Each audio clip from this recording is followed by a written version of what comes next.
Bom, boa tarde a todos, obrigado aí pela presença de quem está aí hoje. Dando prosseguimento, então, na disciplina, só estou na dúvida se eu estou com a numeração certa aqui da aula, né? Se é aula 5 ou aula 6, porque lembrando que eu ainda estou devendo uma aula para vocês, porque teve a semana que não teve aula. Mesmo assim, eu continuei o conteúdo na sequência, não fiz como em Programação 2, que eu pulei o conteúdo e avancei.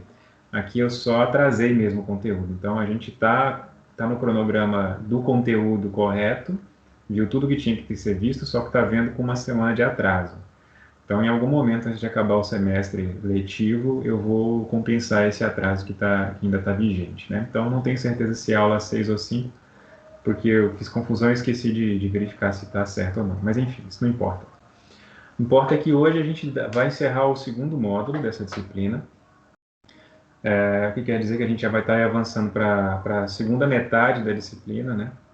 Apesar de que a segunda metade, em termos de módulo, provavelmente vai ter mais conteúdo do que a primeira metade, né? Em termos de conteúdo, não é a metade, né, do módulo, mas em termos de módulo, sim, a gente está acabando os dois primeiros módulos hoje, né? A gente viu HTML no primeiro módulo e vai acabar de ver CSS nesse segundo módulo, e aí a gente já vai avançar para JavaScript no terceiro módulo. Então, a gente vai encerrar esse módulo falando sobre o uso de CSS para definição de layouts. Então, esse é o objetivo da aula de hoje, falar sobre layouts a partir de CSS.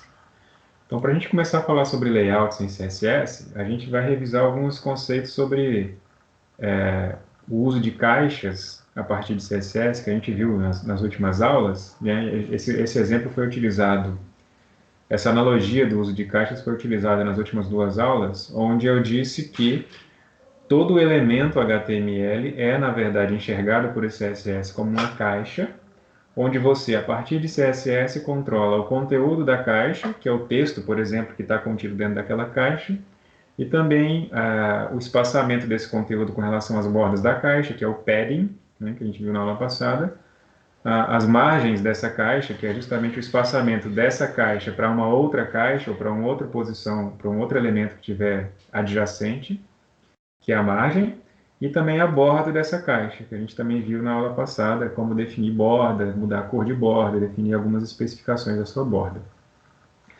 Então, essas caixas em CSS, elas podem ser em bloco ou em linha. Isso também a gente viu de alguma maneira na semana passada, no momento, por exemplo, que a gente fez até um exemplo, um exercício, eu resolvi os exercícios no começo da aula passada, que a gente tinha passado na aula retrasada, e um deles lá, ele pegava dois elementos HTML, um era CSS, um era span e o outro era div, se eu não me engano.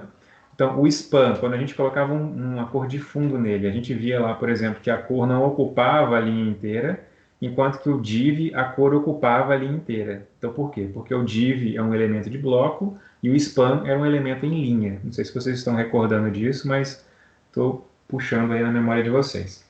Então, todo elemento em bloco, toda vez que você insere um elemento em bloco em HTML, isso quer dizer que ele vai ocupar sempre uma linha só para ele, né? Então, aqui nesse exemplo do slide, cada um desses elementos aqui que estão em slide são blocos, né? Então, o H1 aqui, por exemplo, é um bloco, né? Ou seja, tudo que corresponder ao conteúdo de H1 vai estar na linha, na primeira linha. Aqui, por exemplo, seria um P, né? Ou seja, todo esse parágrafo aqui vai ocupar todo um bloco, então o CSS vai cuidar de toda essa caixa que corresponde a esse bloco aqui, enquanto que essa lista não ordenada e os LIs dentro dela são todos blocos também. A lista ordenada é um bloco em si e cada LI, cada item da lista também é um bloco, ou seja, vai cada um ocupar uma linha só para ela. Enquanto que os elementos em linha, os elementos inline aqui, já possuem essa característica de quando definidos, eles não quebram uma linha, eles continuam na mesma linha onde foram chamados, né, onde foram declarados, vamos assim dizer. Então, aqui, só nesse exemplo aqui, a gente tem três exemplos de elementos em linha. A gente tem um itálico aqui, ou seja, ele definiu um itálico aqui nessa palavra, e a palavra continuou aqui no lugar, ela não quebrou linha, né? Ele definiu um negrito aqui usando a tag B, e aí ele continuou, ele não quebrou linha. E ele também inseriu aqui uma imagem com a tag I, desculpa, com a tag IMG, e ela também não quebrou linha. Você viu que o que aconteceu foi que ela meio que empurrou o texto da linha onde ela estava para baixo, né? o tamanho dela acabou empurrando o texto para baixo aqui. Então, por que é importante você ver isso? Agora, a gente vai trabalhar principalmente com elementos de bloco, porque a partir desse conceito de bloco, você consegue definir questões de layout da sua página. Uma vez que você percebe essas caixas funcionando, e uma caixa, você pode pegar uma caixa, você pode pegar uma tag que é em bloco, como div, por exemplo, e controlar o tamanho dela. A partir do controle desse tamanho, você consegue controlar a posição de cada elemento dentro da sua página. E aí você consegue, por consequência, definir um layout para a sua página. Então, esse é o uso desses elementos em bloco, em CSS, permite você fazer permite você fazer, às vezes, de containers para cada um desses blocos. O que seriam containers?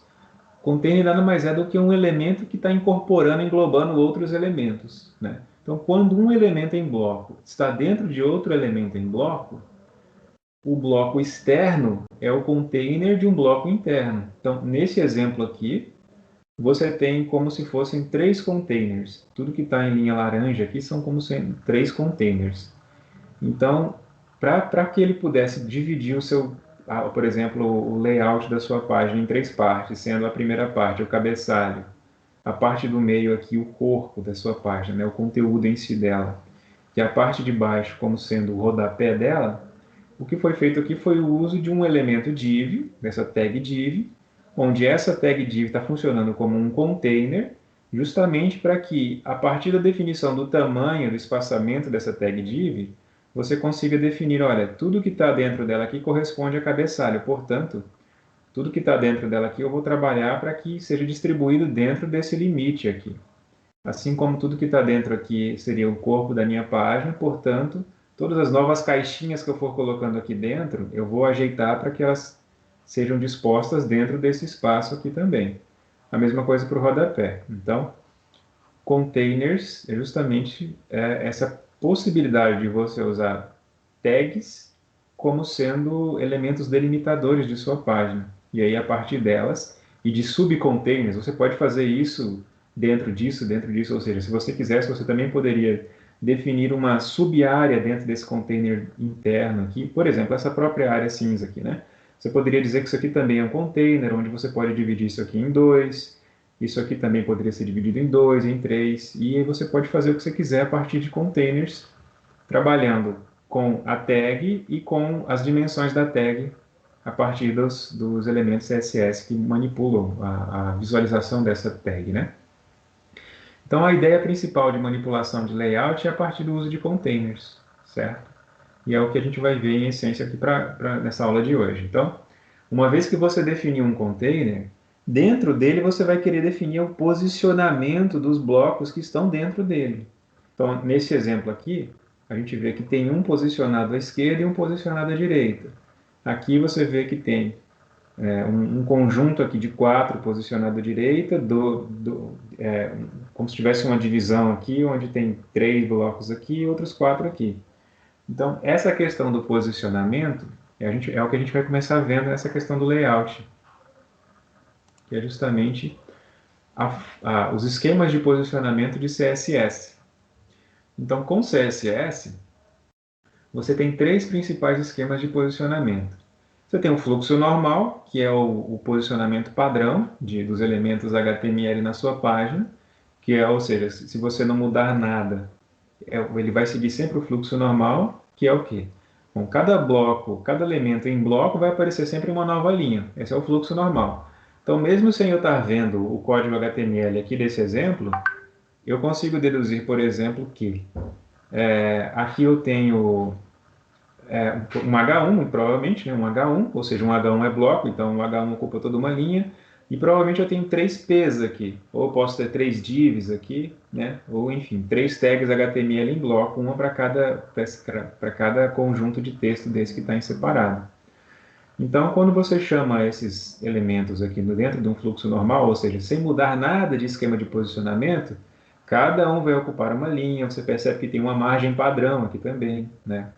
Você pode ver, inclusive, pela aquela ferramenta Ctrl Shift I, né? Inspecionamento de código, você consegue ver da onde que ele importa essa informação, né? Da onde que ele importa isso? Isso geralmente é do navegador, né? O navegador tem por padrão uma margem aqui. E na sequência aqui a gente também tem o posicionamento relativo. O posicionamento relativo, eu confesso para vocês que o uso desses termos aqui me confundiu um pouco. Porque quando você ouve falar em posicionamento relativo, você pensa, bom, é o posicionamento de alguma coisa em relação a outra coisa, certo? Tá. Mas, à medida que eu fui vendo a especificação do que é relativo e o que é absoluto, para mim pareceu exatamente o oposto. Mas vamos lá. Por exemplo, o que é o posicionamento relativo aqui? Os elementos são movidos da sua posição original, ou seja, esse relativo aqui está relacionado com a posição original de onde esse elemento deveria estar. Ou seja, esse parágrafo aqui, originalmente, ele vai para estar aqui. Então, com o uso de um posicionamento relativo, foi colocado uma orientação dele descer mais um pouco em relação ao seu topo, né, o top e left. Foi usado, a gente vai ver daqui a pouco o exemplo de como é que isso foi usado, né? Foi usado um deslocamento em relação ao topo e em relação à esquerda. Mas em relação ao topo de quem e à esquerda de quem? Dele mesmo com relação a onde ele estaria. Bom, ele estaria aqui. Então, foi por exemplo, deslocado 10 pixels para a direita. Então, ele veio 10 pixels para essa direção aqui. Dá um zoom aqui. Então, 10 pixels para a direita. Vamos supor que foram, sei lá, 10 pixels também em relação ao topo. Então, isso fez com que ele saísse daqui e viesse para cá, em relação a onde ele estaria. Então, outra coisa que acontece com relação ao posicionamento relativo é que o espaço que ele ficaria originalmente fica vago. Tipo assim, ninguém ocupa o espaço onde ele estaria se fosse o fluxo normal, que é o que a gente estava vendo aqui. Daqui a pouco a gente vai voltar nele com exemplos, certo? E por último temos o posicionamento absoluto. O posicionamento absoluto é em relação à janela do browser. Então, por exemplo, aqui. Aqui eu tinha um H1, né? Não vemos o código, mas é provável que seja um H1, né? Um H1 é aquela tag para definir formatação de cabeçalho, né? De um título de texto. Então, esse H1 aqui, quando foi definido um posicionamento absoluto, você percebe que, diferente do relativo, onde o espaço que ele deixou fica vago, ninguém ocupa o espaço onde ele estava, no posicionamento absoluto, o espaço dele é ocupado. É como se esse texto aqui não sabe que deveria existir um código, uma tag HTML aqui que foi deslocada para cá. Veja, aqui, o H1 originalmente estava aqui. Quando foi definido que o posicionamento dele seria absoluto, e foi definido um deslocamento para ele, né? Por exemplo, 60 pixels para a direita e 0 pixels acima, ele está bem coladinho. Então, o texto que seguiria no fluxo normal ocupa como se nada tivesse aqui. Aqui era para estar o texto original, o lorem ipsum aqui original. Então, quando eu uso um posicionamento absoluto, ele ocupa o lugar que era para ser dele. Ele deixa de ocupar aquilo lá e deixa vago. Então, a principal diferença que você pode ter do posicionamento relativo para o absoluto, somente a partir disso que eu estou falando agora, é essa. No posicionamento relativo, quando eu desloco o elemento que eu estou querendo deslocar, o espaço original dele permanece inutilizado. No posicionamento absoluto, ele tira do espaço onde ele estava originalmente e o espaço dele é ocupado. Essa é a principal diferença que a gente pode tirar só dessa parte inicial aqui da aula, ok? Então vamos seguir. Se alguém tiver dúvida aí, pode perguntar. Então vamos a um exemplo aqui prático agora do posicionamento relativo. Então, move um elemento em relação a onde ele estaria. Então, o relativo é em relação a onde ele estaria. Estaria se fosse o quê? Se fosse o fluxo normal. No fluxo normal, esse parágrafo estaria bem aqui. Então, qual foi o deslocamento que houve? 10 pixels, posicionamento relativo, 10 pixels em relação à parte de cima, então ele deslocou 10 pixels aqui, e 100 pixels da esquerda, então ele deslocou 100 pixels aqui para a esquerda. Vamos ver esse código aqui.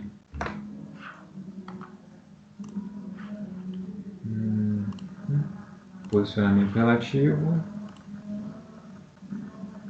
E, só um segundo.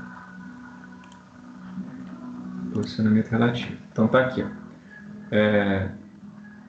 Vamos dar um zoom aqui um pouco mais.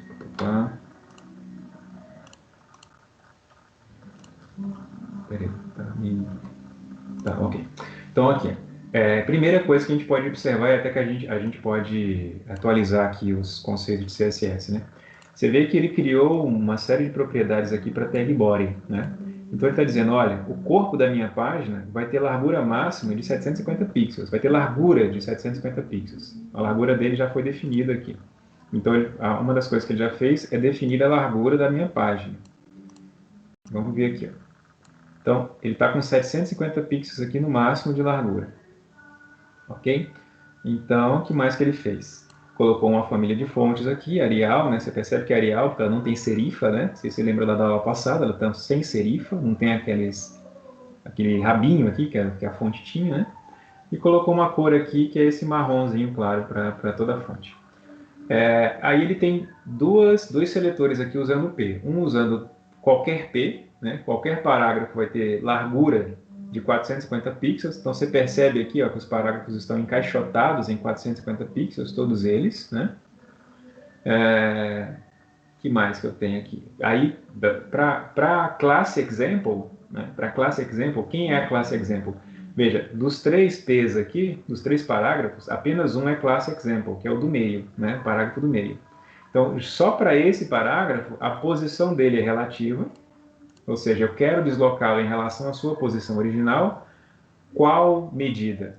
Aqui, viu que o meu exemplo aqui está diferente do exemplo que está no slide, né? Lá no slide eu estava 10 e 100. Aqui eu estou dizendo, olha, não desloca nada em relação ao seu topo, né? E desloca em relação à sua esquerda. Você vê que ele só fez isso, né? Deslocou para cá, não deslocou nada para cá. Se eu colocar aqui os 10 pixels, vou deixar aqui lado a lado. Se eu colocar aqui os 10 pixels dele, a gente observa aqui a diferença. Então, viu que ele desceu. Então, você tem que ter muito cuidado na hora de fazer isso daqui, porque, inclusive, uma das coisas que pode acontecer é um overlapping. É uma sobreposição de elementos aqui, como acabou de acontecer, né? Então, eu desloquei 100 e ele foi para baixo. Claro que a gente vai ver mais adiante que dá para você tratar essas situações aqui com outras ferramentas. Mas só estou te mostrando que é possível que isso aconteça, certo? Você pode fazer uma sobreposição de 2 elementos, como eu mostrei no exemplo ali. Ok? Então, continuando aqui. Vamos para o próximo. Então, esse aqui é o posicionamento relativo. A gente acabou de ver um exemplo dele. Agora, o posicionamento absoluto, né? A caixa do elemento é retirada do fluxo normal e não afeta o posicionamento dos outros elementos. Ou seja, é como se para os outros elementos ela deixasse de estar onde ela deveria estar. E é o que acontece, né? Ele sai de lá e os outros elementos comportam-se como se ela nem existisse, de fato. Ela sai do fluxo normal, certo? Então, posicionamento absoluto é isso. E aqui tem um exemplo. O que foi feito aqui? Veja que foi feito só no H1, né? Só o H1, que era o título lá, foi colocado um posicionamento absoluto. Além disso, colocou o H1 dentro de uma caixinha de 250 pixels. Você vê que ele ficou encaixotadozinho aqui, né? Ficou encaixotado aqui dentro. Vamos para o exemplo direto, né? Só um segundo. Vamos para o exemplo direto, fica mais fácil de ver, acredito eu. Posicionamento absoluto. Vamos para o próximo aqui. Posicionamento absoluto. Ó. Então, mais uma vez, ó, o que ele fez aqui? Primeiro, ele colocou toda a página numa largura de 750 pixels, né? Fixa, nessa largura. Os seus parágrafos continuam com 450 pixels, né? Então você vê que os parágrafos estão todos encaixotados aqui em 450 pixels. Vou colocar ele maior um pouquinho aqui. Ó, todos eles encaixotados em 450 pixels. Veja que como eu não defini, uma vez que eu não defini a altura para eles, eles vão ter a altura do texto, certo? Quanto maior o texto, maior a altura do seu parágrafo. Ele só foi definido aqui uma largura fixa. E aí, o que foi feito com relação ao H1? Né? O H1, veja que originalmente era para estar no começo, né? Antes do P. Era para ele estar aqui. Então, o que foi feito com ele? Foi definido que a posição dele seria absoluta, né? Então, isso agora, a posição dele agora, apesar de ser absoluta, ela passa a ter uma relação com relação à janela do browser. Então, ela é absoluta com relação a todo o conteúdo que ela pertencia aqui. Mas ela passa a ser agora relativa à sua janela de browser aqui. Então, com relação a ela, o que foi feito? Foi deslocado zero, né? Não deslocou nada daqui de cima. Esse espaço aqui, na verdade, é margem, né? Esse espaço que você está vendo aqui, na verdade, é uma margem do H1. Então, foi deslocado 500 pixels para a esquerda. Né? Então, da esquerda para cá, ele deslocou 500 pixels. Como é que você vê isso? Bom, vamos mudar aqui para a gente ver. Vou colocar 300. Né? Veja, com 300 ele já entra no texto, porque se o texto tinha 450 de largura, 300 ainda está dentro dele, né? Então, se o texto tem 450 de largura, 500 é certeza que vai estar fora, né? Ou seja, provavelmente você tem aqui 500, 450 de largura, mais uns 50 pixels aqui, e aí a partir daqui vem a posição onde você colocou. Outra forma de você ver isso, e se você tendo acesso a esses códigos, como você vai ter, porque eu vou colocar no Ava, é você usar o inspecionamento aqui do Chrome, né? Que é o Ctrl Shift I. Daí ele tá ficando... Ó, vamos lá. Se eu colocar aqui, se eu clico ali e vejo, eu vejo qual que é as especificações CSS dizem respeito apenas a essa parte aqui, que é o meu H1, né? Então aqui está vendo, o meu H1 está com 250 por 74, né? 250 que é a largura que foi definida fixa para ele, 74 é a altura por causa do encaixotou e o texto não coube numa linha só. Veja aqui, ó, mais aqui, as margens, né? Ó, veja quando eu passo o mouse aqui, ele está vendo as margens. Da onde que vem essas margens? Tá vendo aqui as margens aqui, ó? Elas estão vindo do User Agent Style Sheet, ou seja, isso aqui é quando essas margens, quando elas não são definidas por você, a partir da sua folha de estilos, ele puxa as margens do próprio navegador. O navegador define margens padrões, por exemplo, para H1 aqui, né? Provavelmente é um padrão para margens de H1 em geral. Então, se eu viesse aqui, por exemplo, cadê aqui? Ó, aqui está dizendo a posição absoluta. Eu desmarco aqui, ó. Se eu desmarco, eu mostro como que ele estaria originalmente se a posição dele não fosse absoluta, né? Ó, se ela não fosse absoluta, ele volta para lá encaixotado, né? Está encaixotado por quê? Porque a largura dele está 250 pixels. Então, se eu desmarco aqui, ele desencaixota também e passa a ter a largura variável de acordo com o tamanho do texto, né? Então, Ctrl Shift I ou botão direito, inspecionar código, é uma forma de você ver o CSS em ação. E aí você consegue ver as diferenças do que está acontecendo com ou sem as propriedades definidas. Beleza? Então, vamos para o próximo aqui. Se não tiver beleza, você fala alguma coisa aí que eu tento complementar aí, o que estiver faltando. Então vamos lá, próximo passo é posicionamento fixo. O posicionamento fixo é uma espécie de posicionamento absoluto. Então, o posicionamento absoluto... Que coisa, está atrapalhando até a minha aqui agora. O posicionamento absoluto, ele define... Desculpa, o posicionamento fixo, ele vai definir que isso aqui que você definiu como fixo vai ficar aqui independente de onde sua janela dos navegadores estiver, independente de qual parte da página estiver. Então, isso é fixo. Veja, é um absoluto, mas qual que é a diferença de absoluto fixo para o absoluto anterior que a gente viu? Lá no exemplo anterior, ó, quando eu rolo a página, o que estava absoluto lá em cima ficou lá em cima, certo? Esse era o posicionamento absoluto. No posicionamento fixo, o que estava lá em cima, deixa eu até diminuir mais ainda aqui a página. O que está lá em cima, fica lá em cima, tá vendo? Essa é a diferença de um para o outro. Então, ele colocou esse posicionamento absoluto e fixo, ou seja, fica no 0, 0, tá vendo aqui, ó, 0 e 0, ou seja, não desloque nem de cima nem da esquerda. Ele deu um padding aqui, ou seja, ele encaixotou um pouco mais para dentro, 10 pixels para dentro do bloco ao qual ele pertence. colocou zero de margem, colocou 100% de largura, ou seja, não importa qual que é o tamanho da página, ele sempre vai ocupar toda a extensão do topo dela, né? Porque ele foi fixado no topo mesmo aqui. Aqui no meu monitor nunca dá para enxergar, mas a linha aqui está cinza, né? Eu acho que para vocês deve estar cinza aí. Mas serve só para você ver, né? Como a largura está de 100%, isso quer dizer que, por exemplo, essa cor de fundo aqui meio acinzentada, ela sempre vai ocupar todo o topo da sua tela, 100% da sua tela, independente do tamanho dela. E, como está fixo, não importa o quanto eu desça, o título da página vai sempre estar lá fixo na mesma ponta. Ok? Então a gente já viu, provavelmente você já viu esse efeito aqui em várias páginas, e ele é simples assim de ser feito, né? Position Fixed, você deixa ele travado lá em cima. Ok? Então, se não tiver nenhuma dúvida aí, enquanto isso eu vou avançando.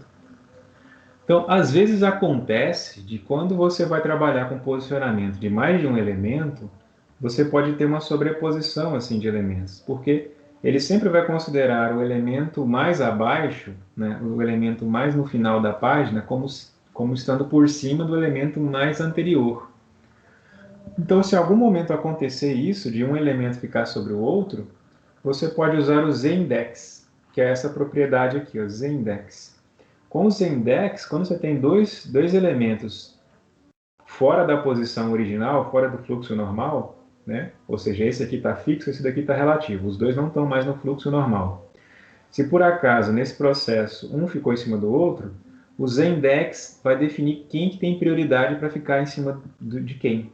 Então, basta com que o z-index de quem você quer que fique por cima seja maior do que o z-index de quem você quer que fique por baixo. Então, para ilustrar isso, preparei um exemplo aqui com figuras, fica mais fácil de ver. Que é esse aqui e está aqui. Bom, o que é isso aqui? Peraí, vamos aumentar um pouco mais aqui para ficar melhor. Veja que bagunça aqui de elementos. Vamos primeiro para ver como é que isso aqui foi feito, né? Veja, esse fundinho azul aqui é um div, né? Olha lá, vamos lá no código. Veja que tem um div e dentro do div tem 3 P's. Tem o P1, o P2 e o P3, né?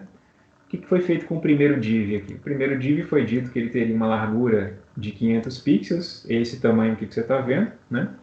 Uma cor de fundo aqui com esse azul clarinho e uma borda de 1 pixel sólido preta, que é o que você está vendo aqui, essa borda em volta aqui. Beleza, então esse é o div. Dentro do div tem 3 P's.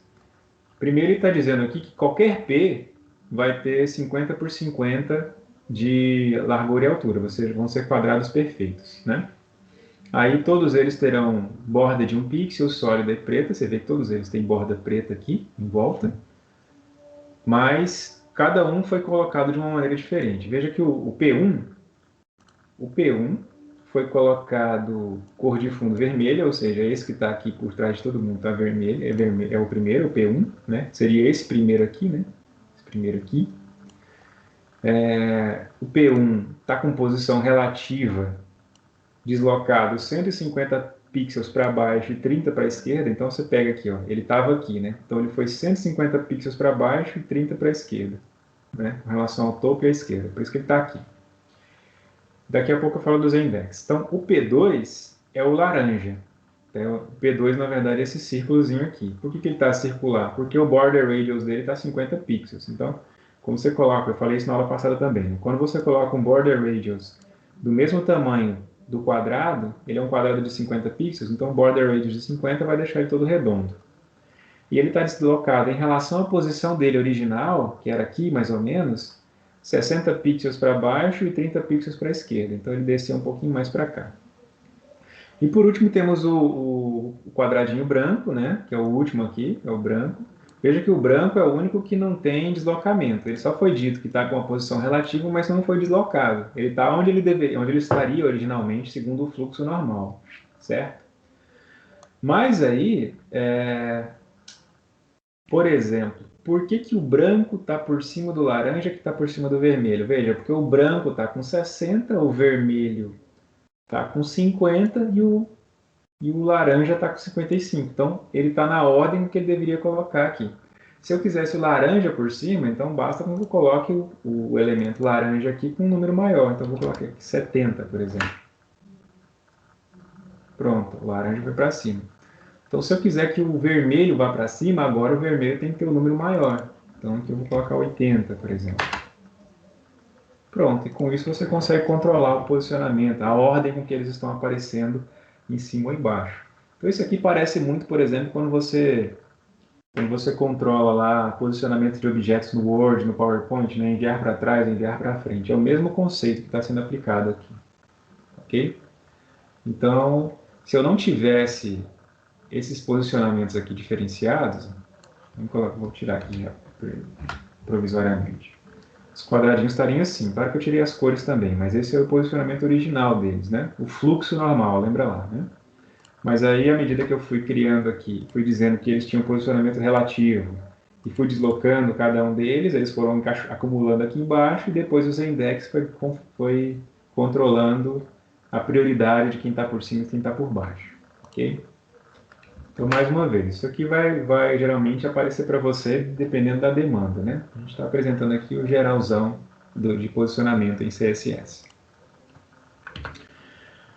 Bom, fora esta forma que você tem de mover, de posicionar elementos dentro de caixas, dentro de containers, você também tem uma outra forma de posicionar elementos, que é usando a propriedade floating. Bom, o floating, enquanto que o position, que a gente viu agora, você controla em pixels o deslocamento, né? Você consegue dizer exatamente onde você quer que eles fiquem, né? A partir dos pixels. O floating já tem um controle muito mais absoluto. Você controla a partir do float se você quer que ele vá para a esquerda ou para a direita, certo? Então, se ele está dentro de uma caixa, né? Dentro de um container, se você diz float right, você está dizendo vá para a esquerda, certo? Se você diz float left, vá para... Desculpa, deu o contrário, né? Float right, vá para a direita. Float left, vai para a esquerda, certo? Então, nesse exemplo aqui, você tem block quote, que é isso aqui, né? Block quote é a tag que envolve aqui. Block quote foi dito, olha, flutue para a direita. Então, o que ele faz? O block quote provavelmente estaria aqui, antes desse texto, foi deslocado para a direita e o texto se comporta dessa maneira. O texto tem essa atitude de fazer circundar o elemento, né? Para quem mexe lá com Word, seria como você colocasse, quando você escolhe colocar uma figura dentro de um texto, você tem uma opção de fazer com que o texto se comporte dessa maneira, né? Que fique circundando. Você tem aquela opção de colocar a figura à frente ou ao fundo, mas você também tem essa opção de fazer com que o texto circunde a figura, como aqui, né? Então o right faz isso, você desloca ele sai do fluxo normal, mas o texto, ele o texto que deveria estar aqui, ele ocupa o fluxo dele, mas se tiver espaço, ele vai até onde ele vai. Então, o que está acontecendo aqui? Ele encaixotou ele em uma caixinha de 275 pixels, aumentou a fonte dele para 130% em relação à fonte que já estava, né? Lembrando lá que fonte também sempre é relativa à fonte que foi definida antes. Então, se nenhuma fonte tivesse sido definida, seria 130 pixels em relação a 16 pixels, que é a fonte padrão. Itálico, né? Vê que o texto aqui está itálico em relação a esse. A fonte é George, a fonte é uma serifa, né? A fonte é uma serifa, você vê que ele tem já os pezinhos aqui nas letras. Então ele definiu margens. Lembra lá que as margens eram em sentido horário, né? Então, topo direita, base esquerda. Então ele está definindo só as margens da base e da esquerda. É o que você consegue ver aqui, ó. Você percebe que tem um deslocamento aqui ao redor dele. Ops, ao redor aqui, né? Então, justamente porque foram definidas margens só nessa região. Até para dar esse espacinho aqui nele, encaixotar ele melhor aqui. E ele fez um padding, né? Ele encaixotou ainda mais com relação às bordas aqui para dentro e colocou só borda em cima e borda embaixo, né? Border top, border bottom aqui. Então, isso foi a configuração, mas o principal aqui é que ele colocou ele para flutuar para a direita. Vamos para o código, a gente faz algumas modificações no código e vê isso aqui funcionando. Float e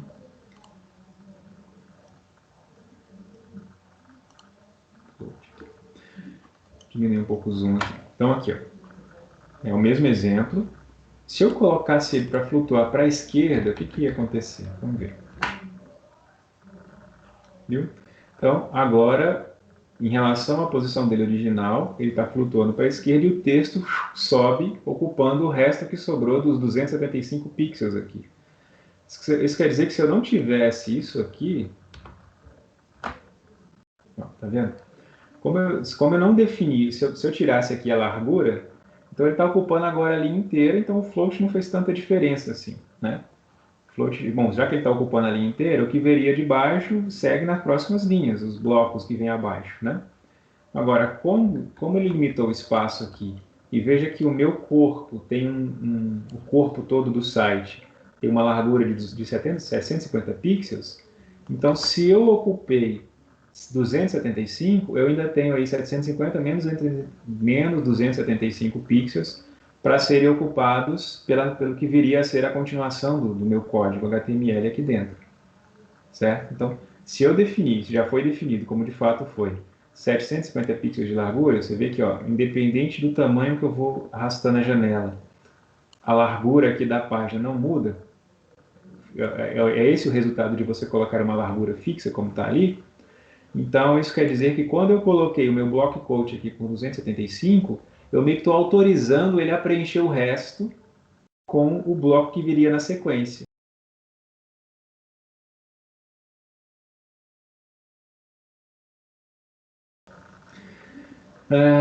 Tá. Usando floating e clear. Tá. O que quer dizer o clear agora? Quando você coloca alguma coisa para flutuar, seja para a esquerda ou para a direita, você tem a opção de dizer que o que está do lado direito ou do lado esquerdo dele não tenha nada à sua esquerda ou à sua direita. Veja, para que serve efetivamente o clear? O clear serve para você controlar, por exemplo, quantas colunas você quer que estejam dentro de uma linha só ou quantos objetos você quer que possam estar ladeados um ao outro. Aqui, nesse caso, é muito mais fácil a gente ver também o exemplo do que está falando. Porque aqui, ó, nesse exemplo aqui, você tem... Vamos lá para o código. Parent flow solution.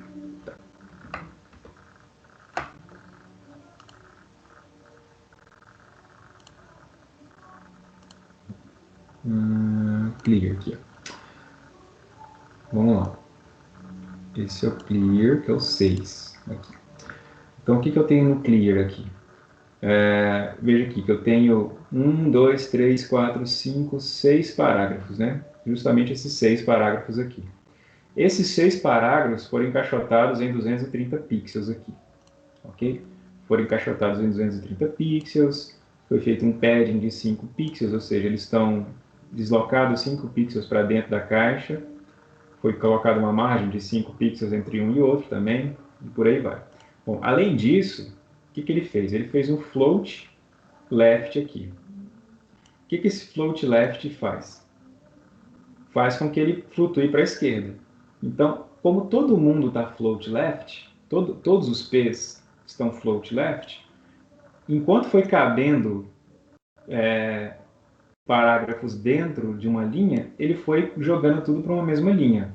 Float left, esse aqui foi para a esquerda, aí esse que era de baixo foi para a esquerda desse, esse que era de baixo foi para a esquerda desse, esse daqui já não foi para a esquerda desse aqui, porque já não caberia mais nessa linha. Bom, por que não caberia mais nessa linha? Porque acho que foi aqui que eu me empolguei lá no passado e quis fazer uma coisa que seria mostrada aqui nesse exemplo, né? Ele poderia caber aqui, mas ele não cabe aqui porque o tamanho da sua página já está limitado a 750 pixels aqui. Mas, deixa eu tirar essa parte aqui, vou tirar essa parte aqui para a gente ver como que ele está sem o clear. Sem o clear ele está assim. Por que ele está cabendo aqui agora, embaixo dessas outras, sem o clear? Eu vou falar isso para poder explicar melhor o clear.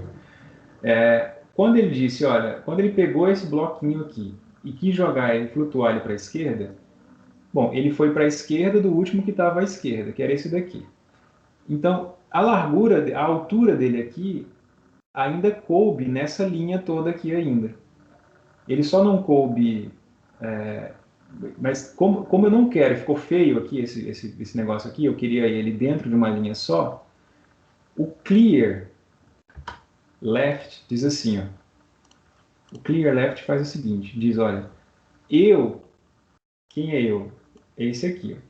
Esse que começa com em 1875, coloquei uma classe clear para diferenciar ele. Então ele disse assim, limpe tudo que está à minha esquerda, ou seja, eu não aceito que ninguém fique à minha esquerda. Então ele estava aqui, porque ele coube aqui, né? Quando foi fazer um float left, ele ainda coube aqui, por causa da característica da página aqui. Então quando foi dado um clear left depois, ele está dizendo assim, bom, esse elemento aqui não aceita ninguém ao seu lado esquerdo. Então quando eu dou um Ctrl S aqui para ver a diferença, quando eu salvar aqui agora, peraí, vou deixar aqui, ó, salvar de novo. Então agora ele veio para cá. Por que ele veio para cá? Porque agora esse parágrafo aqui tem um clear left.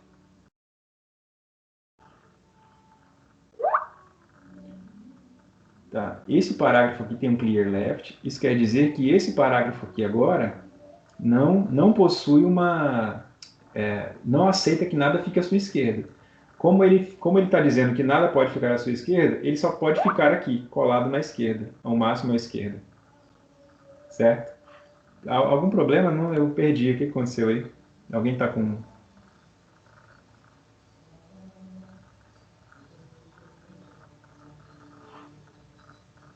Ah, tá. Ok.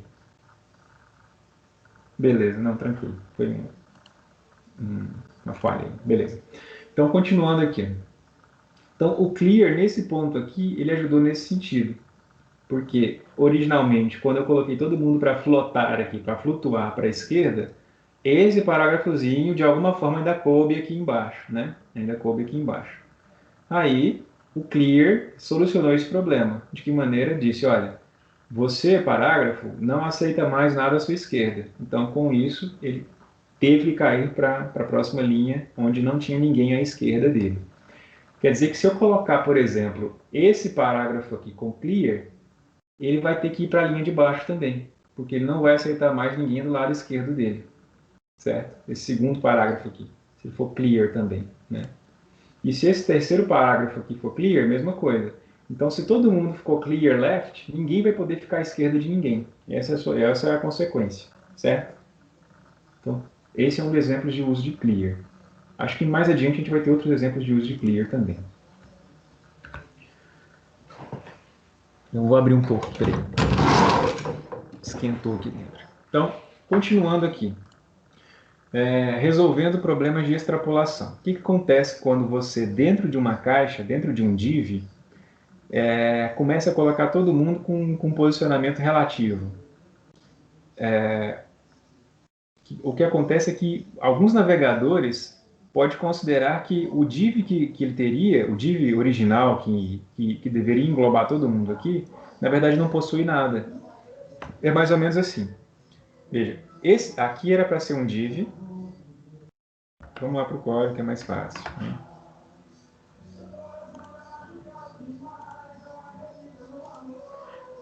né? Aqui.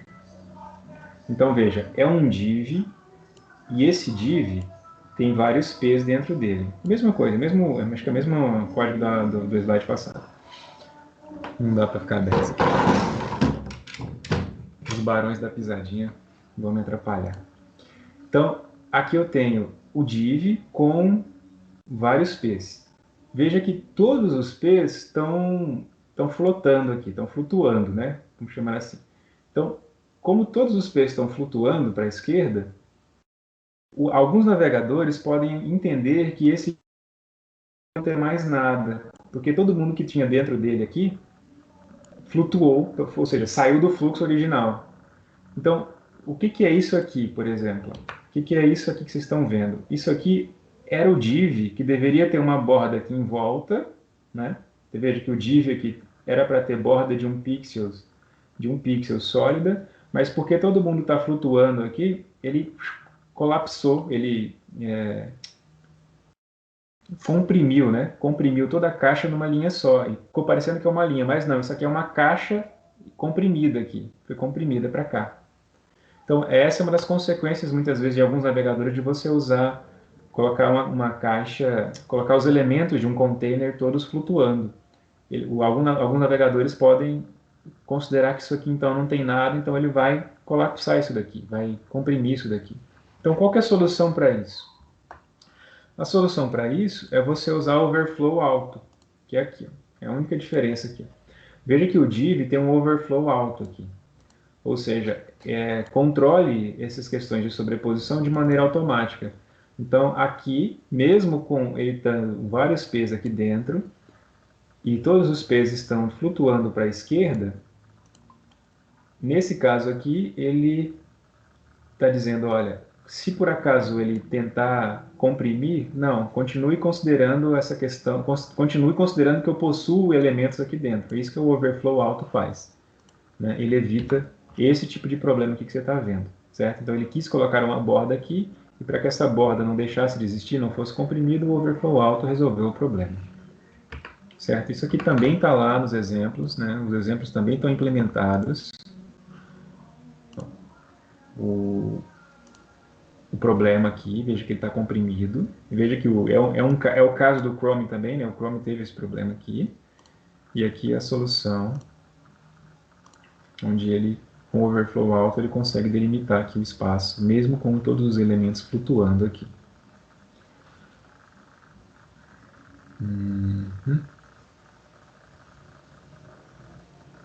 Tá. Vamos continuar aqui então.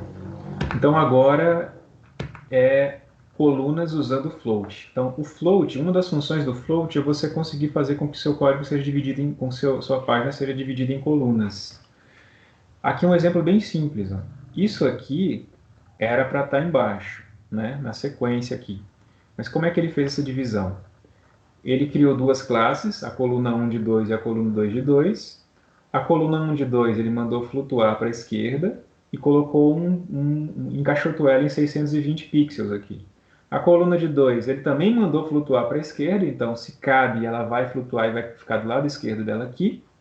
E aí ele colocou ele encaixotado numa coluna de 300 pixels. Então aqui você tem 620 pixels aqui, mais 300 pixels aqui, mais uma margem de 10 pixels aqui de cada uma, separando uma da outra. Vamos lá. Duas colunas. Ó. Então você vê aqui, ó, originalmente a lista está logo abaixo do texto aqui. Mas a lista está dentro de um div chamado coluna 2 de 2, enquanto que o texto está dentro de outro div coluna 1 de 1. Então, o coluna 1 de 2 encaixotou em 620 e coluna de 1 encaixotou em 300 pixels. O que na prática você tem é isso aqui. Né?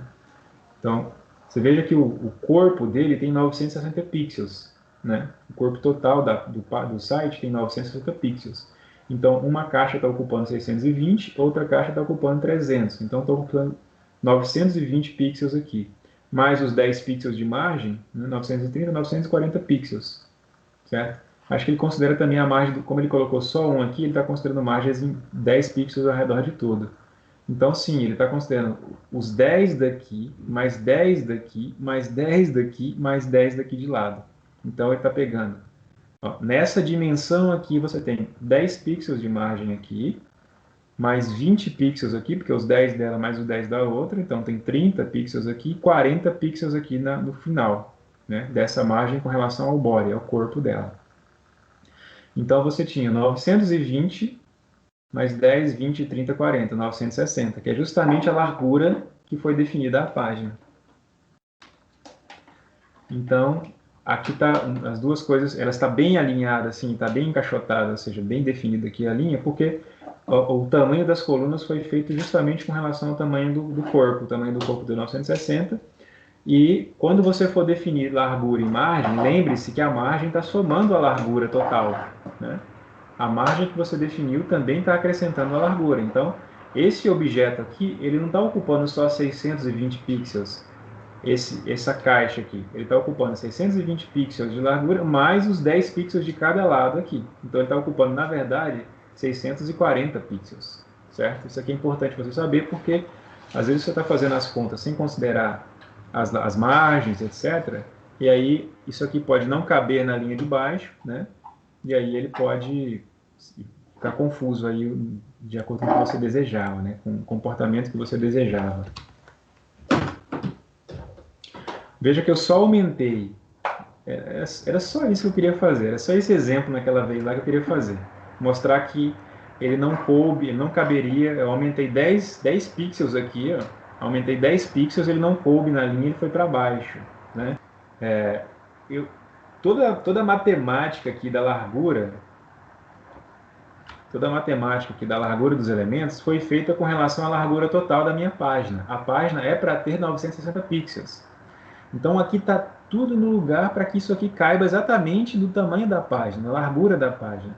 De maneira que se eu aumentar aqui, por exemplo, mais 10 pixels, ele foi jogado para baixo porque ele não coube lá, certo? Ele não coube mais na extensão aqui, ok?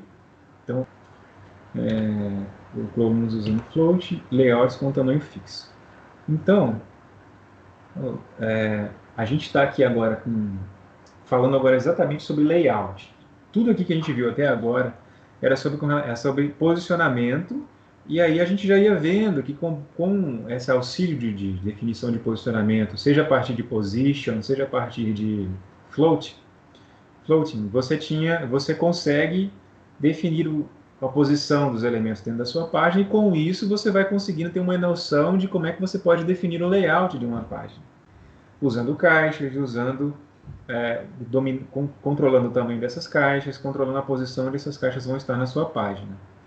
Então, a partir disso, a gente consegue definir layouts para as páginas, e aí você tem decisões a se tomar quando você quer fazer o seu layout. Por exemplo, uma das decisões que você pode tomar para um layout é se você quer que esse layout tenha tamanho fixo. Se você quiser que o seu layout tenha tamanho fixo, você deve definir os tamanhos em pixels de maneira fixa no seu código CSS, que na verdade é praticamente tudo que a gente viu até agora. A gente só viu elementos sendo definidos com tamanho fixo. Uma ou outra que a gente definia como porcentagem. Então, o que seria um layout com tamanho fixo? Vamos aos exemplos de novo. Um layout com tamanho fixo.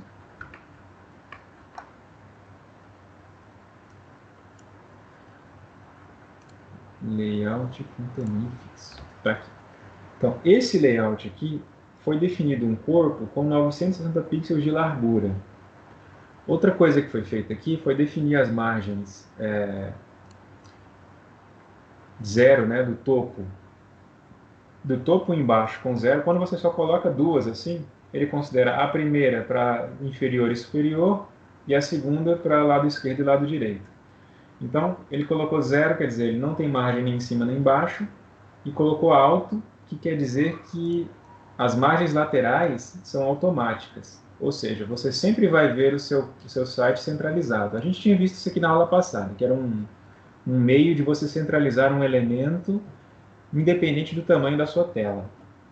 Ok? Então, quando ele definiu a largura do seu corpo com 960 pixels aqui, isso quer dizer que não importa o tamanho da sua página, a largura vai ter 960 pixels. Isso quer dizer também que se eu for diminuindo demais aqui, como consequência, se eu diminuir demais aqui, como consequência, eu só consigo ver o site todo rolando para a esquerda e para a direita, porque, veja, a tela aqui continua tendo 960 pixels interna, né, a parte branca aqui, o site. Isso quer dizer que para eu ver ele, eu preciso rolar. Então, ele é um layout de tamanho fixo, mas uma das consequências disso é que se a tela for pequena demais, você vai ter que ficar rolando a tela para lá e para cá. Mesmo assim, vamos observar outras coisas aqui que a gente pode ver no layout de tamanho fixo. Veja que esse layout ele tem um container para o cabeçalho, esse div header aqui, ó, esse div header que fecha aqui, div header, ele abre aqui e fecha aqui. Dentro dele você tem a logo, né, que é o H1, que é esse aqui, Você tem um outro div aqui, ou seja, um outro container dentro do container, só para os botões de navegação, chama neve aqui, né? Só para os hiperlinks aqui no caso, que é onde está aqui dentro. E aí você tem um segundo container principal, que é o content, que é onde você vai colocar, teoricamente, todo o conteúdo da sua página. Dentro do content, ele dividiu em duas partes, né? Uma primeira parte, que é o feature, que é essa linha de cá. Isso aqui fica, para mim, mais uma vez, está tudo branco aqui, mas você deve estar vendo aí, espero que você esteja vendo esses fundos aqui acinzentados, que aí fica mais fácil. E aí ele tem uma outra linha aqui, onde ele colocou três colunas, certo? Três colunas. Como é que ele colocou essas colunas ladeadas aqui? Ó? Coluna 1, coluna 2, coluna 3. Veja, originalmente, era como div é bloco, era para elas estarem uma embaixo da outra. Mas como é que elas ficaram ladeadas? A gente vai lá nos... Ó, qual que é a classe dela? Article ou coluna 1, né? Então, aqui ele está configurando o CSS das colunas. Coluna 1, coluna 2, coluna 3. Veja que ele colocou um float left nelas. Ou seja, elas estão lado a lado assim, porque ele colocou elas para flutuarem uma à esquerda da outra. Né? Essa para a esquerda, essa para a esquerda, essa para a esquerda. E ele colocou 300 pixels de largura para elas. Então, todas elas vão ter sempre 300 pixels com 10 de margem. Lembrando que isso aqui não pode extrapolar, né? Já que você quer um layout fixo, a somatória da margem com a largura não vai poder extrapolar a largura total. Do contrário, essa coluna vai cair para a linha de baixo. Certo? Bom, o que mais que ele fez aqui de diferente, que vale a pena a gente falar? Bom, aqui é o rodapé, né? O rodapé é só isso aqui, que é só essa parte aqui. Mas com isso, pronto, você tem um layout básico, simples, só usando elementos div, né, do tipo div. E veja que, mesmo sendo um layout fixo, ele tem uma certa responsividade. Então, ó, não importa o quanto eu aumente ou diminua, ele está sempre no meio, isso é alguma responsividade, né? Uma adaptação à condição da tela. E você também tem, de maneira fixa, as colunas lado a lado, porque você encaixotou isso aqui dentro de 960 pixels, né? Você encaixotou isso aqui dentro disso aqui, de maneira que isso aqui nunca vai ultrapassar o tamanho dela. E o tamanho dela também está fixo, então pronto, você pode esticar ou diminuir, aumentar ou diminuir aqui, as três colunas vão estar sempre lado a lado e não vão sair de lado, nenhuma do lado da outra, porque elas estão limitadas pelo tamanho do body que foi definido aqui, né? Aqui dentro. Então, essa é uma das vantagens também. Fora isso, você também tem o layout líquido, né? Estou usando aqui o termo fluido, né? Eu traduzi para fluido. Layouts fluidos. Fluido, líquido ou responsivo, né? Acho que a gente pode usar isso como termos intercambiáveis.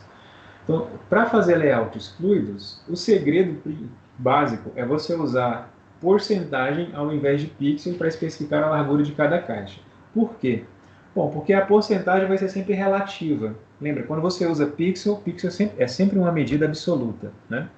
Enquanto que porcentagens são sempre medidas relativas. Então, se você coloca porcentagem para definir largura das coisas, ele sempre vai definir com relação, por exemplo, ao tamanho da janela. Por exemplo, né? Se é o corpo, caso aqui, né? Ele diz que a largura do corpo é 90%.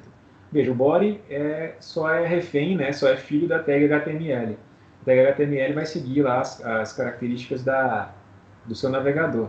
Então, isso quer dizer que a largura do corpo vai ser sempre 90% em relação à tela do seu navegador. Certo? Então, com isso, não importa o tamanho da sua tela, você sempre terá o conteúdo principal aqui disposto em 90% dessa tela. Vamos lá, mais uma vez, para os exemplos.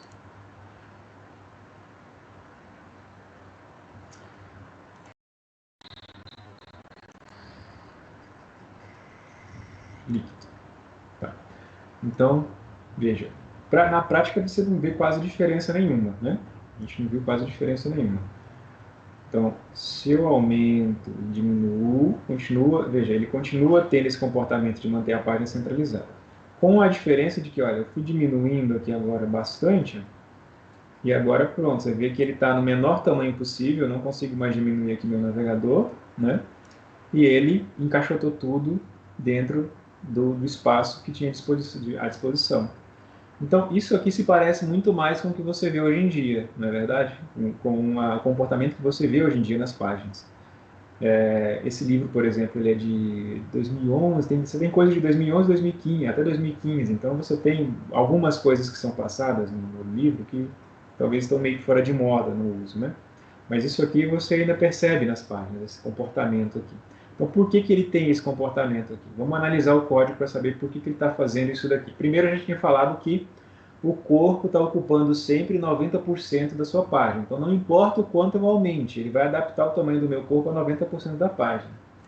E aí, cada um dos elementos que estão dentro do corpo estão subordinados ao tamanho do corpo. Então, por exemplo, ele está dizendo aqui que as minhas colunas vão ter largura de 31,3%. 31,3% em relação ao quê? Em relação ao elemento ao qual elas pertencem, que está definindo largura, né? Bom, as colunas estão dentro do div, o div não foi definido largura para ele, não tem nada de div aqui definindo largura, então quem define largura além do div, que não é o div, é o body. Então, ele vai sempre configurar 31% de largura em relação aos 90% de largura do corpo, que é em relação ao tamanho da janela. Ou seja, esse tamanho aqui da largura dessas coluninhas aqui também vão adaptando em conjunto com o tamanho do body, que está adaptando em conjunto com o tamanho da tela. E aí, essa reação em cadeia vai mantendo a minha tela proporcional ao tamanho da janela. Então, isso é um layout fluido, né? Um layout cujos elementos subordinados vão subordinando o seu tamanho aos seus elementos superiores, que vão subordinando o seu tamanho ao elemento mais superior, que seria o tamanho da sua tela. Então, por que ele colocou aqui 31? Veja, o layout que ele deseja são 3 colunas, certo? 3 colunas que ele quer que sejam distribuídas igualmente nesse espaço aqui dentro. Ora, o corpo está distribuído em 90% do espaço da minha página. Vamos olhar isso aqui dentro do inspecionador de código aqui, para a gente ver algumas coisas a mais aqui. Então, se eu for lá no body, quando eu passo o mouse no body, veja que os lados em laranja, né, em sei que cor é essa, em amarelo claro, é justamente os 10% que está sobrando do espaço, né? Porque ele colocou em algum momento lá margem zero, né? Veja que ele colocou margem zero em cima, então os 90% ficaram com relação aos lados, né? Então, o que você tem aqui, por sinal, o corpo inteiro do seu site, encaixotado em 90% do tamanho da sua página, e os outros 10% são 5% de cada lado aí que você está vendo, né? Você vê aqui, inclusive, ó, que nesse momento ele está com 15, 15 de margem, né? Se eu aumentar um pouquinho mais aqui, foi lá para baixo, agora ele está com 26, 26. Veja que a margem está automática, então embaixo e em cima está zero, então não tem nada. Dos lados a margem vai se adaptando ao tamanho da tela, assim como o conteúdo aqui. Está 484. Se eu aumentar mais um pouco aqui, agora está 720, né, pixels de tamanho aqui dentro. Então, eu tinha aberto aqui para mostrar com relação às colunas. Vamos lá para as colunas. As colunas estão aqui em conteúdo. Então, se eu descer mais, tem as 3 colunas aqui. Então, veja que, ó, em laranjado em volta são as margens da coluna. Então ele definiu quanto para as colunas de margem? Ele definiu, cadê? Ele definiu 1% de margem mais 31% de largura. Veja, as colunas estão dentro do body.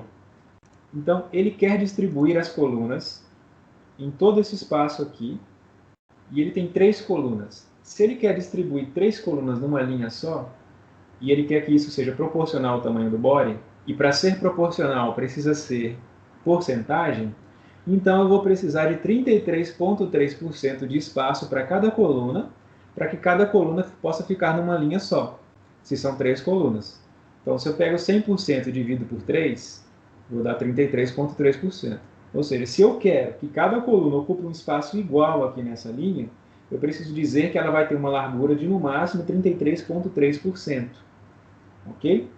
Então, por isso que eu consigo ter essas colunas sempre numa mesma linha, sempre proporcionais ao tamanho do corpo da página. porque elas foram definidas para ocuparem 33,3%. Desses 33,3%, que cada uma tem direito de ser espaço, vamos assim dizer, elas pegaram 31,3% de largura e estão pegando mais 1% de cada lado de margem. Então, elas estão ocupando 2% de margem. Veja que uma das margens foi definida aqui, ó, desculpa, aqui dentro. Quando eu só dou uma informação para a margem, eu estou dizendo é 1% em geral, ao redor de mim todo, né? Então ele está com 1% de margem, em cima, embaixo, à esquerda e à direita. Por enquanto, para mim só importa a esquerda e a direita aqui, porque é o espaço que eu quero que ele ocupe na horizontal, né? Então ele está com 31% de espaço, cada coluna vai ocupar 31% de espaço, mais 2% de cada lado de espaço de margens. E é por isso que cada uma delas consegue ocupar exatamente toda essa linha aqui, em toda a sua extensão. Tanto é que se eu viesse aqui, perigo, né? Toda vez que eu invento de mudar aqui dá algum problema, mas vamos lá. Toda vez que se eu vier aqui e colocar mais 1% de margem aqui, ó. Não, deu certo, obrigado. Tu viu que agora essa coluna não coube mais lá, porque agora a somatória das porcentagens aqui já excedeu o máximo que ele poderia ocupar nessa linha. Então veja, você precisa de um certo domínio matemático, vamos assim dizer, para poder colocar as coisas nos seus devidos lugares quando você vai fazer layouts, ok? E aí, se você está querendo dispor as coisas em relação ao espaço total, vai depender do número de coisas que você quer colocar. Por exemplo, se fossem 4, né? Se fossem 4 colunas. 4 colunas precisariam de 25% do espaço nessa linha, cada uma delas. Aí, se você quer que essas 4 colunas tenham bordas, então você tem que considerar que elas têm que ocupar, então, se você quiser 1% de bordas, 23% de espaço para as colunas, mais 2% de bordas, para dar certo, ok? Eu espero que vocês tenham entendido até aqui. Se não, pode perguntar aí. Então, para finalizar essa parte de layouts responsivos, só um segundo.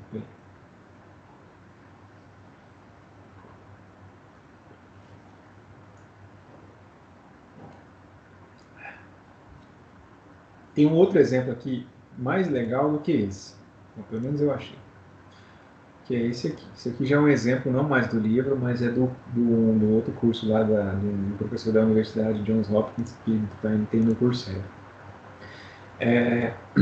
Ele leva um pouco mais de tempo para ser explicado. Então, deixa eu voltar para o slide. Porque ele precisa da introdução de um conceito aqui de media queries, né? Essas consultas de mídia. Media queries, enfim, pronúncia é horrível, mas enfim, permite agrupar estilo e aplicá-los a diferentes dispositivos baseados em critério. Então, o que é um media query? É uma espécie de if.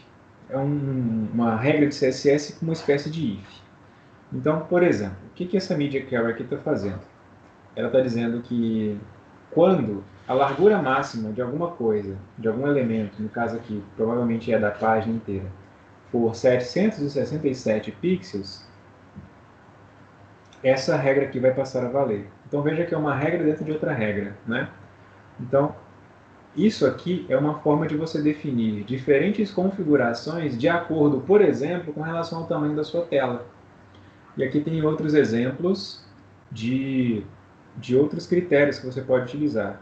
Largura máxima, largura mínima, se a orientação da tela é retrato ou paisagem, né? Enfim, alguma referência à tela, alguma referência à impressão. Então, essa é uma forma de você criar diferentes configurações para diferentes tamanhos de tela esperados que vão abrir a sua página. Chamar esses media queries aqui. Então, como é que isso funciona? Bom, primeiro é bom que você veja também que você pode combinar media queries. Você pode, por exemplo, dizer assim, olha, toda vez que a tela tiver entre 768 pixels e 991 pixels, tudo que tiver aqui dentro vai passar a valer. Então você consegue definir um range aqui, né, uma abrangência de tamanho de tela, e você consegue definir aqui o tamanho das coisas que você quer quando a sua tela estiver dentro desse tamanho. Veja que é aparentemente simples, então a forma como você define, modela seu conteúdo com relação aos tamanhos de tela diferentes que podem abrir esse conteúdo. Então, quando você usa vírgula, é o equivalente a ou, e é claro que você tem que se preocupar em não criar regras que sejam sobrepostas, né? Que uma abrangência esteja contida dentro de outra abrangência. Mas uma vez que você consegue definir regras baseadas em critérios, como esse aqui do tamanho das telas, na largura, uma estratégia muito comum é você criar um estilo base, um estilo que independente de qualquer tamanho de tela, e você vai considerando as variações do tamanho de tela e colocando como é que você quer que sua tela apareça, dependendo do tamanho da tela que está sendo aberta. Claro, por que isso aqui é importante? Principalmente por causa desse gráfico aqui. Porque ao longo dos anos, com o passar do tempo, com a evolução da internet para celulares, de smartphones, né, cada vez mais capazes, o número de acessos a páginas web foi migrando dos desktops para os celulares, mas depois que essa migração teve esse ponto aqui de virada, ou seja, depois que os celulares ultrapassaram o acesso em relação aos computadores de mesa, você percebe que dessa época para cá não houve assim tanta alteração, né? Veja que a partir de 2016 aqui houve essa sobreposição aqui, mas depois disso o negócio ficou equivalente. Então, não faz sentido, por exemplo, você assumir que porque a maioria das pessoas hoje acessa as coisas pelo celular, que, portanto, você deve configurar a sua tela apenas para tamanhos de celular. Por quê? Porque mesmo que houve uma queda aqui nos desktops, hoje tem um equilíbrio no acesso, né? Então, você teve esse alcance e pronto. Depois desse alcance, o uso foi equilibrado. Hoje o uso é equilibrado entre as duas plataformas. E mesmo os tablets, né? Eles tiveram aqui um auge naquela época e eles mantêm aqui estáveis, né? A utilização de tablets ao longo do tempo. Mas o fato é que, até um tempo atrás, tinha ainda existe, você ainda encontra isso aqui na internet, mas você deve ter percebido aí que há questão de uns 5, 6 anos atrás, os servidores de web tratavam a diferença de tela dessa maneira, né? Quando você fazia uma requisição HTTP para o servidor lá no seu cabeçalho HTTP detectava qual que era o tipo de sistema operacional, qual que era o browser que estava invocando aquela requisição. E aí, com base nisso, ele tinha dentro do servidor dois tipos de páginas, né? Uma página dedicada apenas para celulares e outra página dedicada para desktops.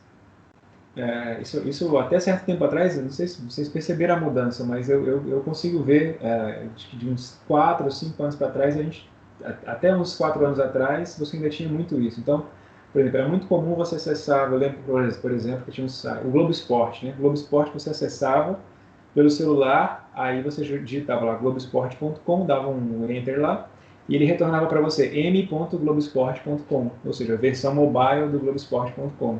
Aí você abria no site e ele retornava a versão desktop desse site. Então, isso funcionou muito bem até muito tempo, só que mesmo entre os dispositivos mobile, os dispositivos móveis, você tem uma variedade de tamanho entre eles, né? Você tem dispositivos com tela maior, com tela menor, tablets, né, etc., com diferentes tamanhos de tela. Então, você pode ter dispositivos móveis aqui com telas grandes, cuja versão móvel já não seja mais adequada para essa tela grande, e vice-versa. Então, outra dificuldade é que você tinha que criar duas aplicações diferentes, né? É um negócio meio sem sentido, porque quando você vê a potência hoje de CSS, a potência das capacidades de CSS, por exemplo, quando a gente mostrou lá o Zen Garden, né? Aquele site, quando você tinha um mesmo código HTML mostrado de N formas, das formas mais viajadas possíveis, então não faz sentido você ter que criar duas aplicações diferentes, ou seja, duas páginas diferentes. Então, esse meio aqui de adaptação de conteúdo foi sendo largado aos poucos, né? Você ainda encontra por aí umas páginas assim, mas dificilmente hoje em dia. Então, o que se tem hoje em dia são layouts responsivos, que se adaptam de acordo com o tamanho da sua tela, mas mesmo essa adaptação ela não é assim arbitrária, né? Ela não é assim aleatória. Você também tem que controlar a especificação, porque ainda que haja uma variação de número de telas diferentes que podem acessar seu site, você consegue colocar isso dentro de abrangências mais específicas, limitar mais. Por exemplo, assim, a 3 tamanhos de tela, você pode considerar que tem tamanhos de tela pequenos, médios ou grandes, onde você pode considerar que tamanhos de telas grandes são todos desktops, desde notebooks com telas de 14 polegadas até uma tela lá de 36 polegadas, que seja. Você pode considerar que tamanho médio, né, são os tablets, e você pode considerar que tamanho pequeno são celulares. Ou talvez você pode englobar celulares também em tamanhos médios e tamanhos pequenos, sei lá, celulares mais antigos, né? Mas enfim, você definindo essas três diferentes abrangências e considerando qual que é o número de pixels que se encaixa nessas abrangências, você pode colocar seu site, definir os tamanhos diferentes para o seu site de acordo com essas abrangências. E aí você tem, por exemplo, eu estava até vendo aqui se os sites da UFMT têm essa característica, né? Então, o próprio site do AVA tem alguma coisa desse tipo. Então, à medida que eu vou... Na verdade, o site do AVA nem tanto, né? Se eu for encaixotando aqui, o que ele faz? Ele só joga para baixo, porque não coube na linha. Eu fui no código dele aqui e vi que ele não tem media carry, né? Ele só... Enquanto coube na mesma linha, ele estava cabendo. Quando não coube, ele jogou para baixo. Só isso que ele fez. Aqui o que ele tem são floats, né? Eu fui lá no código, ele tem um float para esse, float left, float left. Os dois estão flutuando para a esquerda, então não coube, ele jogou para baixo. Mas o site da UFMT tem esse recurso, né? Então ele aqui está em tela cheia, né? Vamos colocar ele aqui em tela cheia. Então você vê que em tela cheia, mesmo, veja que a tela é grande, né? A tela tem acho que 21 polegadas. Então ele não precisou considerar uma tela de 21 polegadas, de 1900, eu acho que é 1960 a largura aqui dos meus pixels. Ele definiu um tamanho aqui base, né? Eu acho que isso aqui deve ser, sei lá, 1024 pixels talvez. Então ele definiu um tamanho aqui base, e aí as laterais ficaram vagas, ou seja, esse tamanho de tela aqui, ó, veja que eu minimizei a tela, ele continuou sem mudar nada, ainda continuou sobrando um espacinho aqui dos lados, né? Então, à medida que eu vou diminuindo, veja que ele já vai ter uma alteração. Vai me desmentir agora de novo. Ah, alterou, olha lá. Então aqui, ó. Foi aumentando, veja, quando ele coube, você vê que os quadradinhos, os dois quadradinhos aqui, né, esses dois containers já estão aqui. Eu fui diminuir mais um pouco, aí já entrou em outro modo de visualização. E se eu diminuir mais um pouco, acho que ele vai ter um terceiro modo aqui. Já entrou num terceiro modo aqui. Então você vê que mesmo o site da UFMT tem esse design responsivo, e você percebe que esse design ele é para três tamanhos diferentes. Ó. Veja que esse é o menor tamanho possível da minha tela, então muito provavelmente esse é o tamanho que você vai ver se você abrir o site no celular, né? Veja que é uma coisa por linha, né? Veja que mesmo aquelas duas caixinhas que estavam do lado aqui, agora elas foram encaixotadas para ficar também linha a linha. Então se eu aumento mais um pouco, ele já vai para um segundo tamanho aqui, que é esse. Esse é o segundo tamanho possível, provavelmente para tablet. Você vê que ali agora coube as duas numa linha só, por exemplo. Né? E aí, se eu vou aumentar agora, ele vai ter um terceiro tamanho, que é esse. Certo? Então, é o que você geralmente vai ver. Você vai ver geralmente três tamanhos diferentes para páginas. Né? Você não precisa considerar todas as possibilidades.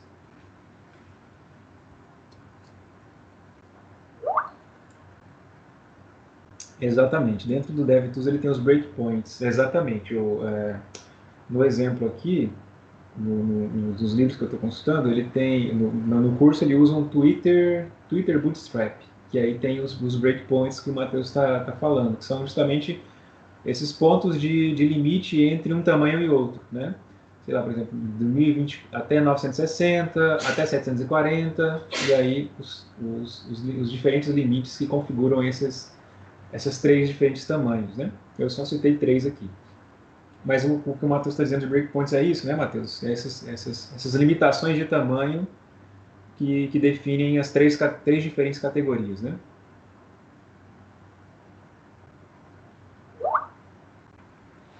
Certo. Então, uma estratégia comum é você dividir Espera aí que eu perdi a tela, pessoal. É você dividir, por exemplo, o seu layout em 12 colunas.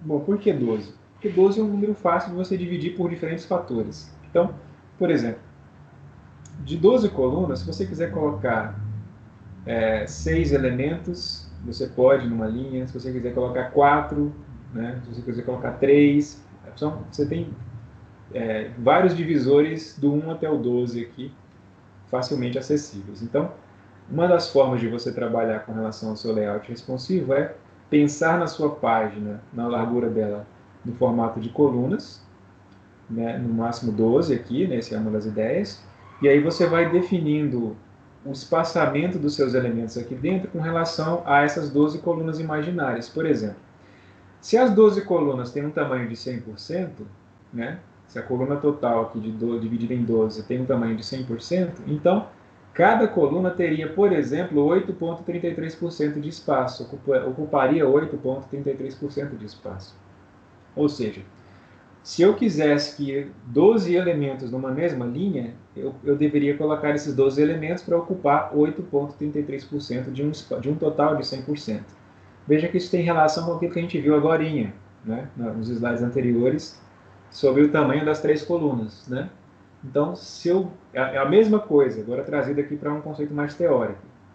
Então, se eu quero ocupar, por exemplo, 4 linhas, se eu quero 4 linhas, quer dizer que cada um desses elementos vai ocupar 25% dessa linha. Né? Se eu quero ocupar 2 por linha, 50% dela. Se eu quero ocupar 3 por linha, 33% dela, né? Um terço dessa linha. Então, com isso, você consegue definir, por exemplo, regras para ocupação de espaços dependendo do tamanho. Tem um exemplo do que eu estou falando, que é esse último exemplo aqui agora, que está expresso aqui. Veja, aquilo que eu tinha falado sobre definir uma regra base. Qual que é a regra base disso aqui? Primeiro vamos para o código, né? O código tem 8 divs e cada div tem um P, certo? Cada div tem um parágrafo, do item 1 até o item 8, certo? O que foi feito aqui? Bom, foi feito um H1, que é esse título aqui de cima, né? Esse é um H1 aqui. E essa daqui seria a minha regra básica. Estou dizendo aqui, olha, que independente de media carry aqui, qualquer um dos... Não, veja, tem 2 media carries aqui, daqui a pouco a gente vai neles. Mas independente disso, o meu P, como regra básica, vai ter borda de 1, cor sólida, cor de fundo vermelha, que a gente está vendo aqui, né? Largura de 90%, ou seja, esses P's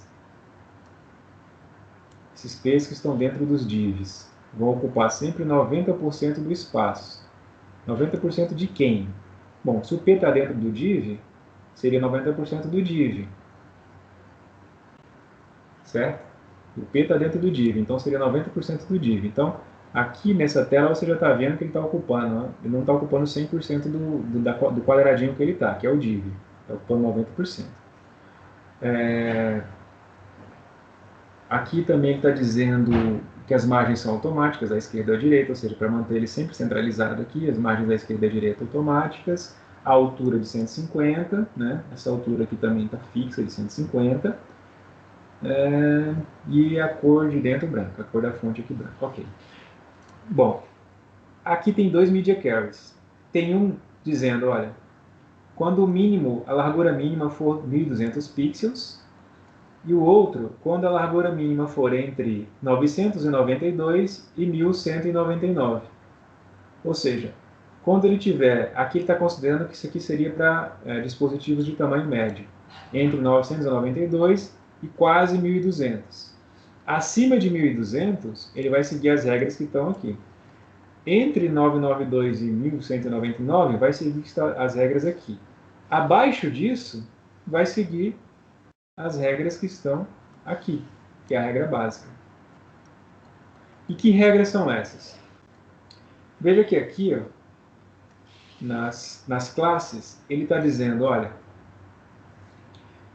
LG é de large e MD é de médio. Então, se for large, usa o tamanho 3. Se for médio, usa o tamanho 6. Como assim large tamanho 3? Se a gente for lá de novo, ó, large tamanho 3, ele está dizendo, ocupe cada um 25% de espaço. Veja que são 8 divs. São 8 divs.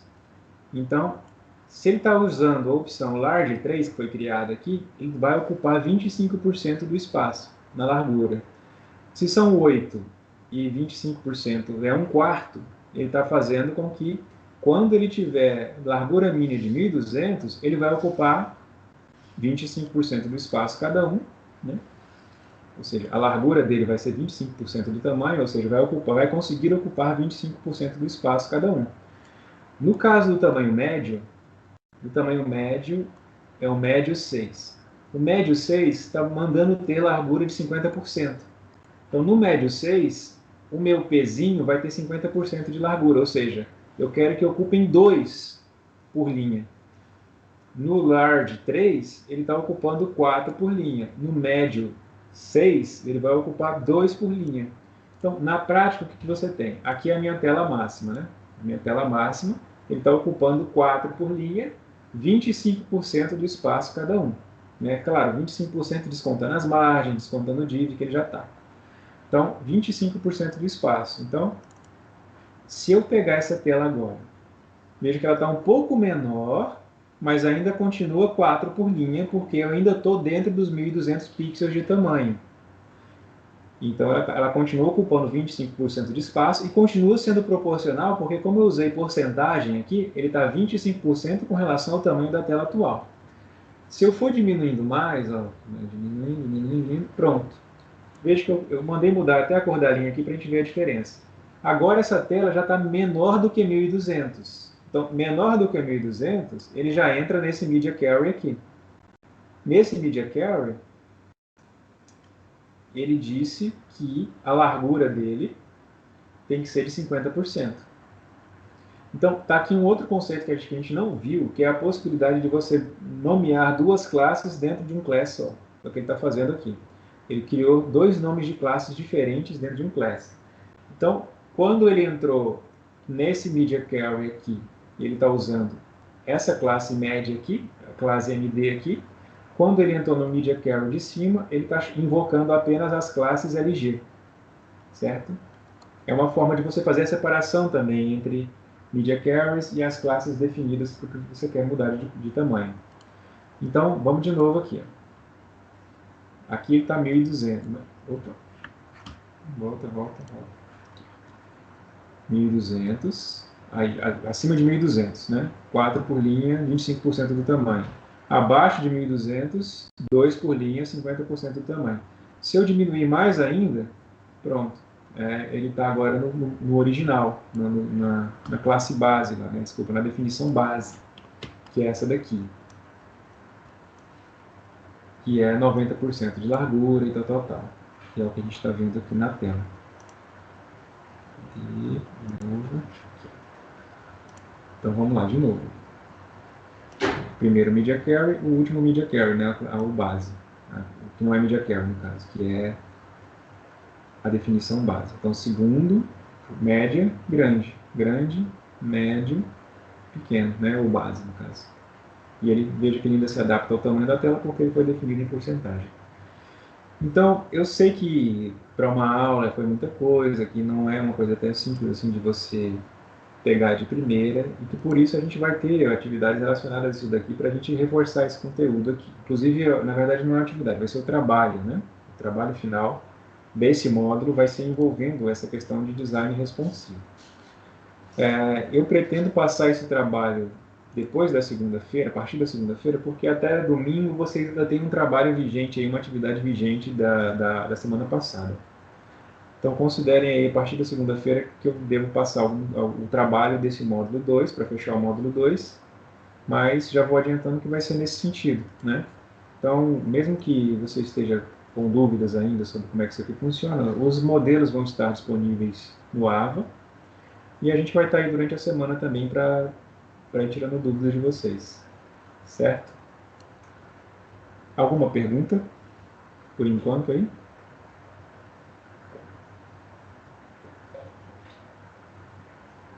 Deixa eu ver se eu esqueci alguma coisa de importante. Tá, eu acho que uma das coisas que eu ia mostrar também é que você consegue acompanhar o tamanho da sua tela aqui, né? Não, por hora tranquilo. Aqui, lá no cantinho, bem aqui, ó, porque bem nessa região aqui você consegue ver o tamanho da tela. Quando você ativa o Ctrl Shift I aqui, deixa eu diminuir mais um pouco. Então tá lá, ó. Aqui está aparecendo o tamanho da sua tela. Então, lembra lá que era até 1200 é o máximo, né? Eu considero a tela máxima. Então, ó, 1250, 40, ó, baixou de 1200, segundo tamanho. Agora esse segundo vai até como mesmo? Vai até 992, né? Então, atualmente eu estou no 1042, 991. Pronto, já entrou no outro. Para vocês verem isso aí em funcionamento, ok? Então é isso. Isso aqui foi quase que a mesma coisa que a gente viu na tela do site da UFMT. Praticamente a mesma coisa. E olha, convenhamos, apesar desse tanto de linha aqui, isso aqui poderia ser resumido, né? Porque aqui ele colocou a opção de você poder facilmente mudar o tamanho por exemplo, aqui só tem 8, então alguns números aqui que não fossem múltiplos de 8 ia ficar 5 em um, 3 em outro, por exemplo, né? Se você quisesse 5 por linha, né? Então, se você quiser 5 por linha, você ia lá na medida correspondente aos 5, e aí isso aqui, como são 8, ia ficar 5 e 3. Mas ele te dá a opção aqui de ter 12 tamanhos diferentes. Lembra que era o grid de 12? Então você pode colocar até 12 elementos numa linha só, se você quiser. É só você mudar. Depois você pode mudar só aqui, né? Ou só aqui. E aí você pode configurar os diferentes tamanhos que você quer para a sua tela, para os elementos dispostos na sua tela, dependendo do tamanho da tela que você quer. Então, por exemplo, aqui, a medida 3 é 25%, ou seja, 4 por linha. A medida 4 é 33%, ou seja, 3 por linha, por aí vai, certo? Dependendo aí da divisão que você dá para o tamanho da sua tela. Bom, eu acho que está bom. Eu não, como eu falei, o próximo exercício que vocês vão fazer é o trabalho, né, que fecha esse módulo. Então, eu não preparei exercício para essa aula. Vocês já vão se exercitar fazendo o trabalho, ok? Então, eu desejo aí uma boa Semana Santa para todo mundo e que a gente possa, na semana que vem, estar aqui junto de novo e estou à disposição aí se alguém precisar de alguma coisa nessas próximas horas, beleza? Fica com Deus aí e até a próxima.